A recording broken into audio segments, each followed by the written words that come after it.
Selamat malam, berjumpa lagi bersama saya Wong Ganteng Sakdonyo. Bagaimana saya bisa membantu? Mohon untuk tidak disebutkan nama atau identitas siapapun di dalam pembicaraan ini, Mbak. Bagaimana, Mbak? Nggak denger, Mbak? Dengar nggak? Oh, Halo? sudah dengar. Oke, siap. Iya. Halo? Halo. Bagaimana, Mbak? Dengar sekarang? Sudah jelas sekali suara Anda. Oh, iya. Selamat malam, Kak. Selamat pagi, Mbak. Enggak ini. Pingko. Halo, Mbak. Halo, Kak. Ya, halo. Hula. Ini, Kak. Aku mau tanya ini, Kak. Boleh. Ini loh, kalau kitanya punya kasus kayak gitu, kitanya nggak boleh cuti ya, Kak ya? Sebentar. Kasusnya ini kasus apa, Kemarin, Mbak? Kemarin itu kan aku itu loh jual ATM kayak gitu loh, Kak. Oh, money laundry. Iya. Sampean harus rajin lapor ya. Harus rajin lapor ke Enggak, tapi kan aku udah ketangkep kan, Kak. Terus? Waktu bulan 9 itu bulan 1 kemarin aku udah ketangkep kayak gitu loh, Kak. Terus? Ntar sidangan lagi bulan 4 kayak gitu loh, Kak.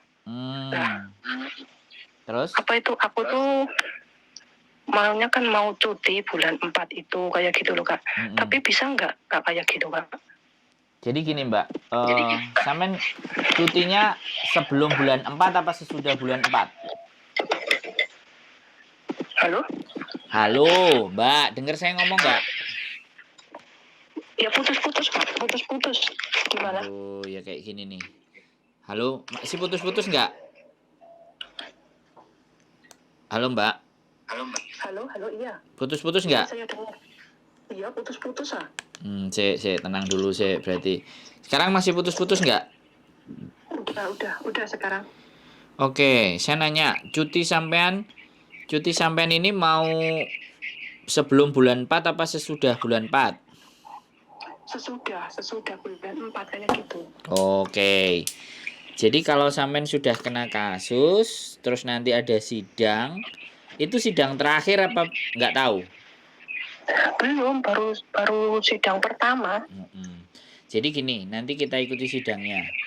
Kalau sampean boleh mengizinkan, sebenarnya persidangan itu boleh dihadiri sama orang biasa nggak? Kalau boleh dihadiri, saya mau hadir itu, Mbak, sidang. Nggak, kurang tahu saya, Kak. Nanti tanya ya.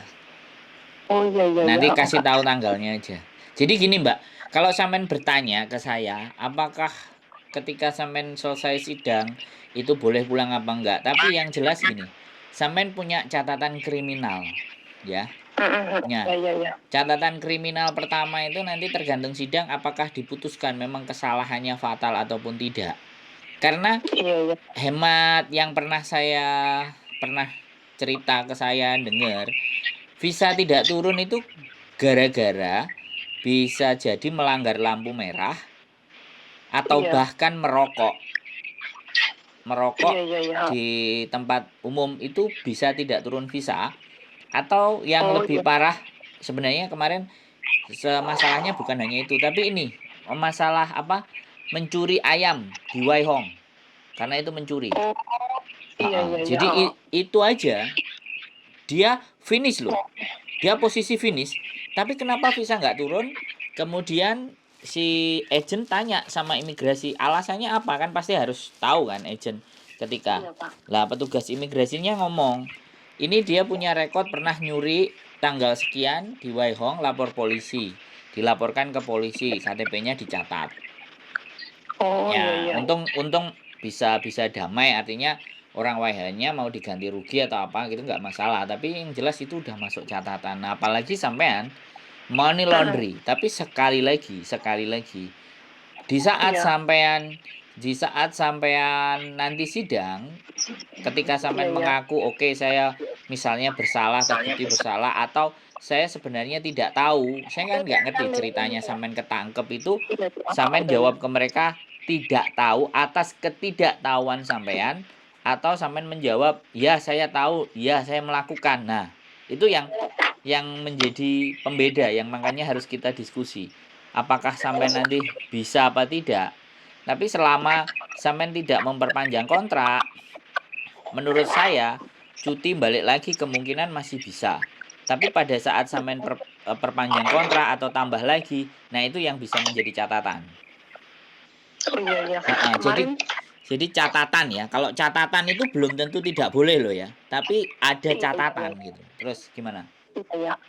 Kemarin tuh sempet sempet aku juga ini kan apa takut visaku nggak turun kan Kak. Hmm. Waktu aku kan renew kontrak Ya kayak ya, gitu loh. terus? Aku kan juga takut, ya takut visaku nggak turun kayak gitu. Nah, majikan kan juga iniin aku terus kayak gitu. Terus? Katanya pihak polisi itu telepon sama majikan tanya paspor aku kayak gitu loh Kak. Terus? Nah, emang paspor aku emang pas waktu itu aku pas renew kayak gitu, renew kontrak, dikirain tak gadein kayak gitu. Tapi kan enggak, emang bener-bener aku renew kontrak kayak gitu. Terus? Nah, terus pihak mungkin nggak tahu pihak imigrasi, nggak tahu pihak polisi yang telepon majikanku lagi kayak gitu. Apa itu berarti ini ya masih di tempat kamu kayak gitu, masih di tempat majikan. Iya, dia masih di tempat aku kayak gitu. Nah, terus apa itu polisi tuh kasih tahu majikanku dia nggak boleh ini loh pulang ke Indo atau cuti kayak gitu loh Kak. Polisinya udah bilang begitu. Bilang ke majikanku, tapi kan aku ditakuti sama majikanku kayak gitu. Entar kamu itu di penjara, entar kamu itu di iniin makan duitnya kayak gitu. Aku udah tak kasih tahu aku nggak makan duitnya, emang aku salah, aku jual itu, tapi kan aku nggak tahu kayak gitu loh Kak. Itu, tapi alhamdulillah visaku turun Kak kemarin itu juga sempet takut juga. Baru Gini, turun kemarin itu. Gimana Kak? kalau dengan majikan yang sama, majikan sampean kan bisa memperjuangkan. Jadi itu masih memang kemungkinan turun besar dan buktinya bukan kemungkinan lagi bisa turun. Tapi di saat ke majikan yang lain, nah di situ. Karena majikan lain kan nggak tahu kasusnya sampean. Iya, jadi persoalannya bukan di majikannya nggak tahu, tapi pihak imigrasi pastinya akan mewarning orang-orang yang punya masalah gitu loh. Takutnya lagi imigrasi adalah ketika di majikan yang lain, sampean bisa mengulanginya gitu loh. Tapi kalau di majikan yang ini kan sudah jelas tahu. Iya. Jadi sebenarnya pihak imigrasi itu bukan tidak memperbolehkan sampean, tapi melindungi majikan yang baru, otomatis kan warganya kan Hongkong, agar mendapatkan CC yang tidak melakukan tindakan kriminal, kan begitu tuh Mbak logikanya. Iya. Makanya selama memang menurut saya, sekali lagi, selama menurut saya ketika sudah sidang diputuskan dan ternyata sampean hanya kena didenda tidak masuk penjara misalnya nih kan, sampean menurut saya kalau pulang nanti balik lagi ke majikan baru, menurut saya sih nggak ada masalah.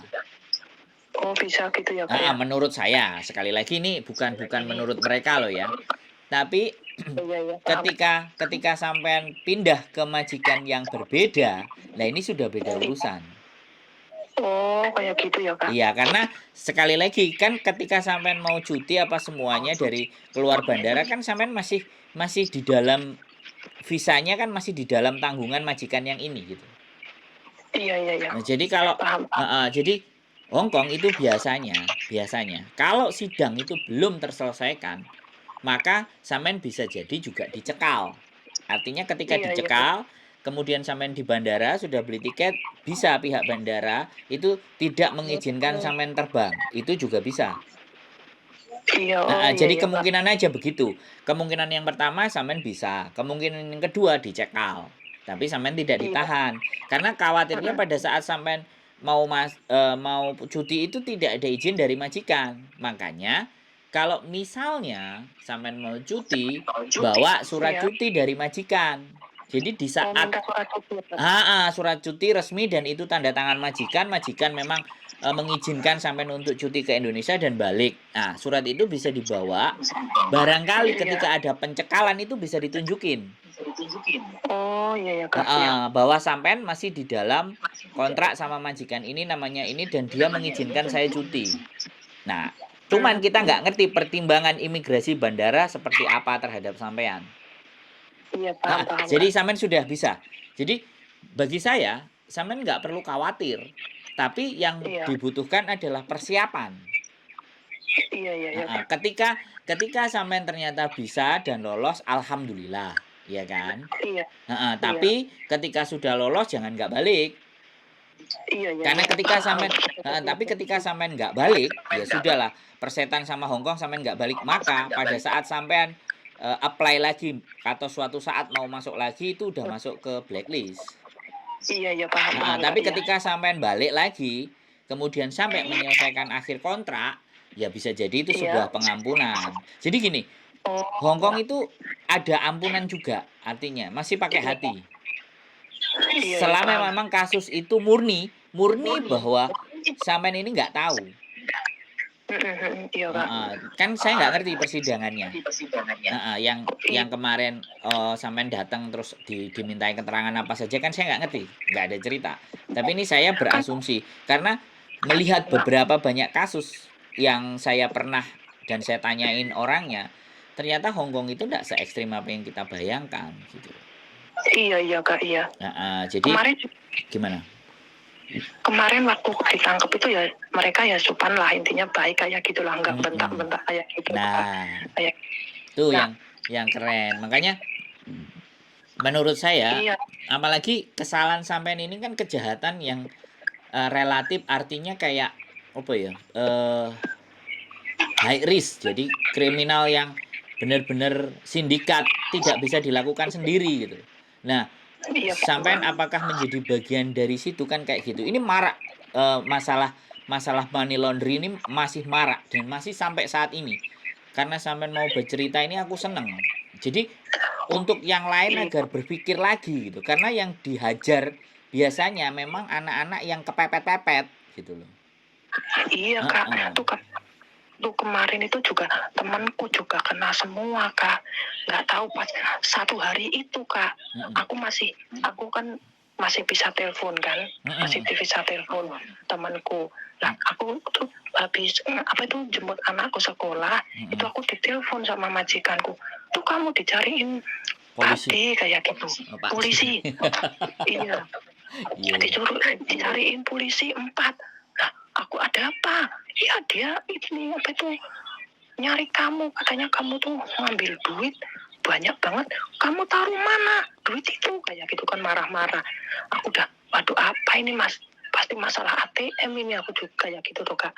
Nah habis itu aku tuh udah di bawah rumah itu udah ada Pak D2 kayak gitu. Ya udah tasku diambil semua kayak gitu, diperiksa kayak gitu. Kamu ini ya jual ATM ya? Saya mau nggak ngomong, tapi kan ada buktinya. Ada buktinya ATM itu. Iya, aku bilang gitu. Ya udah, sampai aku terus dibawa ke kantor polisi, diinterogasi. Itu banyak banget, Kak, yang kasus kayak aku kayak gini, Kak. Itu anak Filipina juga ada kayak gitu, Kak. Iya, memang iming-imingnya ngeri kan. Sampean diiming-imingi bagaimana atau seperti apa? Atau sampean kelilit utang? Iya, aku tuh sama temanku disuruh apa itu bikin, katanya ini buat jualan online kayak gitu, nggak apa-apa kok, nggak resiko kayak gitu dah. Ya udahlah kalau nggak resiko nggak apa-apa gitu. Padahal itu udah tuan aku bikin tuh 2021 loh, Kak. Ini baru 2022 aku kena ini lagi ketangkep kayak gitu. Nah, habis itu aku diinterogasi kan, ini duit ini dari mana kayak gitu. Ya aku nggak tahu. Ini kamu ngambil di sini kamu ya? Enggak, Pak. Terus ada catatan teman-temanku juga ada ternyata Kak. Ya aku bilang nggak kenal kayak gitu Kak. Akunya juga takut kan daripada ntar berkepanjangan kayak gitu. Aku ngomong nggak kenal kayak gitu. Nggak taunya temanku juga ketangkep semua. Dan mereka juga ngomong nggak kenal kayak gitu juga.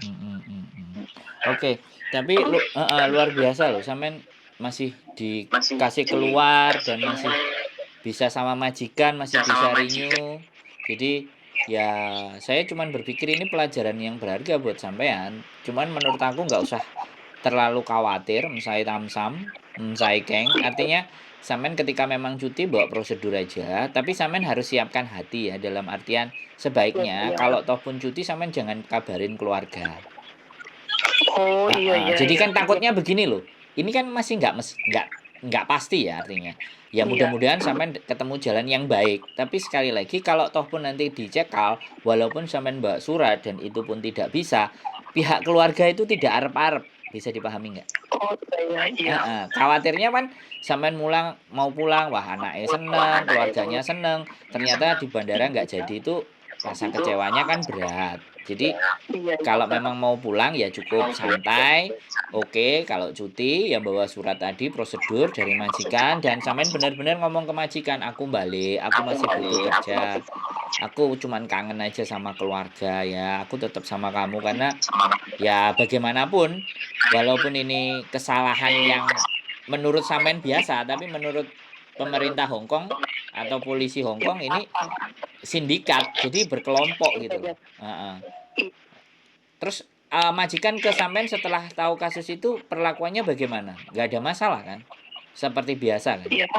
Ya biasa Kak, aku kan udah ikut di sini kontrak 5 kan Kak. Kayak gitu kan. Iya. Ngomel-ngomel ya udah biasa lah, emang aku salah Kak. Dia juga nggak tahu apa itu libur aku tuh kemana ya, pokoknya dia udah ngomel-ngomel kayak gitu lah, emang salah kayak gitu, malah ditakut-takutin kayak gitu. Ntar kamu ini malah di penjara, ntar kamu ini di blacklist, dipulangin ke Indonesia, mas gini, pokoknya ngomel-ngomel kayak gitu Kak. Udah nggak usah apa itu cuti, dikelarin dulu masalah ini, pokoknya sampai kamu belum kelar kamu nggak bisa pulang. Kalau kamu ada masalah malah di penjara kayak gitu, takut-nakutin kayak gitu aku Kak. Ya, tapi sampean udah punya jawabannya kan kalau misalnya ditakut-takutin? Ya aku ya diem aja, emang aku salah Kak.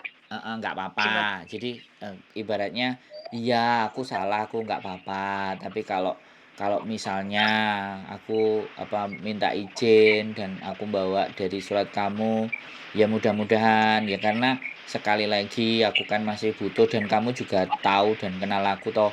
Aku tuh sebenarnya nggak ngerti saja, ya nggak apa-apa, aku salah. Artinya kalau majikan dilendoi kayak gitu dan kita ngomong baik-baik pun hatinya kan pasti kena toh. Apalagi sampai udah 5 kontrak sama dia. Jadi namanya pulang itu ya memang sekali lagi siapapun ya, siapa yang nggak kangen sama orang di rumah, itu wajar dan manusiawi. Tinggal kita ngomong aja, kita baik-baikin hatinya dia, terus habis itu kan pastinya ya itu. Jadi persiapannya kayak gitu. Kalau seandainya nanti habis sidang bulan 4 terus sampean pulang ya bawa surat izin cuti, dan tiket baliknya juga sudah ada ibaratnya biar pihak bandara.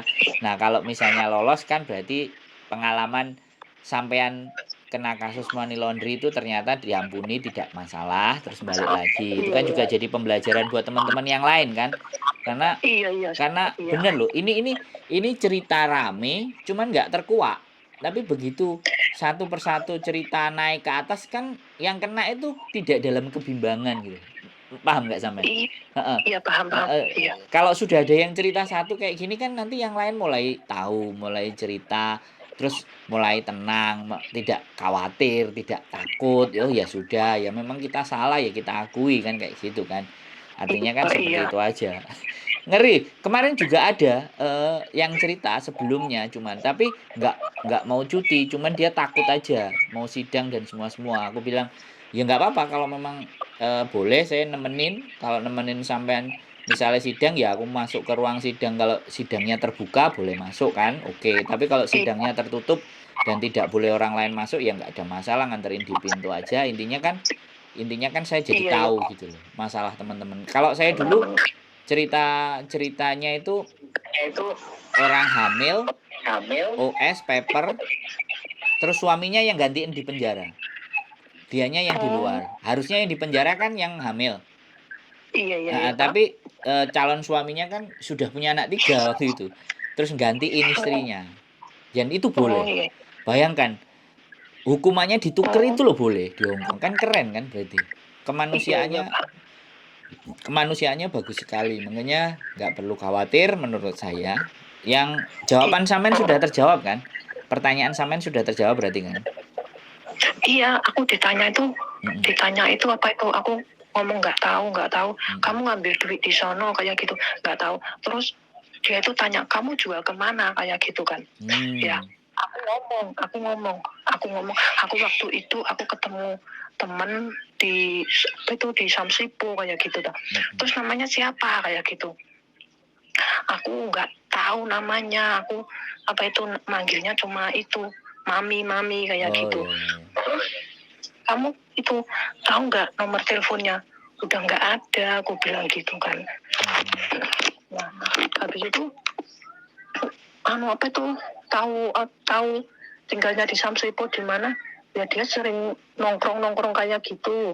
Aku nggak tahu lah, udah 2 tahun nggak apa itu, Hmm. udah nggak komunikasi lagi kayak gitu. Ya udah kayak gitu. Terus dia itu nggak tahunya aku terus dapat kabar dari temanku juga ketangkep, dia juga takut kayak gitu. Nah, temanku yang satunya juga ketangkep kayak gitu Kak. Jadi kita tuh apa itu kan apa nomor HP kan diminta semua kan Kak. Hmm. Kita ada HP itu diminta semua Kak kayak gitu. Habis itu Dicek sama mereka. iya dicek kayak gitu Kak. Mm-mm. Nah terakhir itu temanku yang satunya Kak, Mm-mm. dia kan belum nunggu visa di luar kayak gitu, belum masuk majikan kan. Dia itu susah belum ketangkep lah. Habis itu dia itu mau ngensel majikan, suruh ke imigrasi Kak sama agennya. Terus Udah habis dia imigrasi? terus ke imigrasi, Kena. dicek kan, dicek Kena. sama apa itu KTP-nya, ditelepon sama Pak D, diteleponin. Udah dari situ dia Kena. ketangkep kayak gitu loh. Tinggal satu orang itu, ya intinya kan dia udah dikasih tahu sama kita Kak, kayak gitu. Dia juga tenang kayak gitu loh. Tapi juga apa itu HP-nya 2 diambil semua loh. Tapi diambil dikembalikan kan? Enggak loh Kak. Sampai sekarang nggak dikembalikan? Iya nggak dikembalikan. Oh jadi barang bukti itu nanti di persidangan? Iya Kak. Ya wis nggak apa-apa. Jadi menurut aku wis tenang. Jadi kan pertanyaan sampean tentang cuti tadi sudah terjawab kan? Iya Kak. Makasih ya Kak. Sudah, nggak apa-apa. Kan sekali lagi justru saya yang berterima kasih ketika sampean bertanya sesuatu dan ini naik ke atas, ke permukaan, ke YouTube, biar teman-teman juga tahu bahwa kita tidak perlu khawatir, ya kan? Sekali lagi kan masih ada banyak yang takut kan karena kasusnya nggak cuman satu dua orang loh Mbak, ini bisa mencapai ratusan. Ini 30 Kak, waktu kemarin itu aku. ya yang 30 orang. itu kan satu angkatan di sampean. Kan belum lagi Iya di Kak. sindikat yang lain, kelompok yang lain, geng yang lain. Iya Kak. Iya, nggak apa-apa. Tapi ya sudah, sekali lagi sayanya berterima kasih justru, dan teknik dan strateginya, triknya tadi kayak tadi ya, kalau memang mau pulang. Jadi benar-benar sama majikannya jaga-jaga hubungan terus, baik-baik semuanya. Karena bagaimanapun kan kalau kita masih butuh rezeki sama mereka, ya apapun ceritanya, sampean luar biasa. Pokoknya nanti kalau sidang di bulan April, bulan 4, tolong saya dikasih ya. Sampean kasih tanggalnya, terus kalau suatu saat nanti coba saya ikut sama sampean kira-kira boleh nggak mengikuti. Biasanya boleh, biasanya juga nggak boleh. Biasanya tertutup, ada yang Oh iya. terbuka. Kalau terbuka kan enak, saya bisa ada. Saya pingin ngeliat Oh iya juga. Kak. Soalnya saya ini kurang kerjaan, Mbak, makanya cari-cari kerjaan. Iya kan, ntar bulan 4 Kak, aku kasih tahu Kakak ya Kak ya. Nggak apa-apa, kalau ataupun sampean dari polisi atau apa, Atau mau apa, cerita mau juga cerita saya nggak ada masalah. saya nggak ada masalah. Oh iya iya iya. Iya, jadi Ini Kak, kitanya temen-temennya itu berurutan. Waktu ketangkepnya itu temanku itu jam 4, akunya setengah 5, terus temen yang satunya itu jam 6 kayak gitu. Terus sidangannya ntar urutan. Temanku yang jam 4 itu duluan, terus aku, terus temen yang satunya kayak gitu Kak. Ya nggak apa-apa. Yang penting nggak usah khawatir, ya tetap Iya, bekerja Kak. dengan biasa dan nggak usah kalau bingung-bingung bisa telepon aja. Nanti Iya. ben nggak khawatir. Saya rasa Hongkong baik-baik saja kok. Iya Kak, iya. Iya. Ya namanya Kak takut banget juga Kak. Iya. Ya udah, makasih banget ya Kak ya sarannya ya Kak ya. Siap Ya, selalu ya. Mbak E. Terima kasih Semangat banyak. ya, Kak, ya. Yuk. Bye-bye. Sehat selalu Kak. Amin. Sukses selalu Kak. Amin. Malam. Bye-bye. Oke teman-teman semua ya, 2021 money laundry kejadiannya, 2023 baru kena masalah. Jadi siapapun teman-teman yang di luar sana yang tersangkut dan terkena kasus money laundry, ya kita cuman menyampaikan nggak perlu khawatir ya. Kalau memang butuh menyerahkan diri dan melaporkan supaya kalian tidak kena masalah. Tapi kalau kalian tetap bertahan di dalam juga nggak apa-apa, karena namanya Hongkong ini semuanya terhubung. Kalau sudah KTP, kalau sudah data bank, itu kan pasti rekotan data identitas dan semuanya itu pasti tercover. Jangankan kok begitu, pembunuhan aja 3 hari di Hongkong bisa kelar.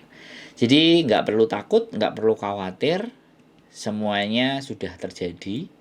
Jadi harus kita hadapi dan kita akui bahwa kita yang salah.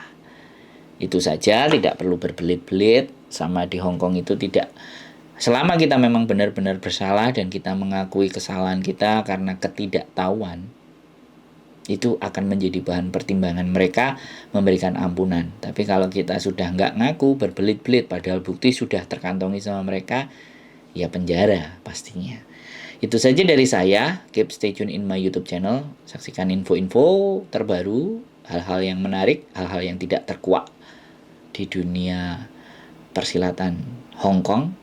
Mudah-mudahan bisa tersaji rapi, baik, dan terpercaya di konten saya. Keep stay tune in my YouTube channel and see you next video.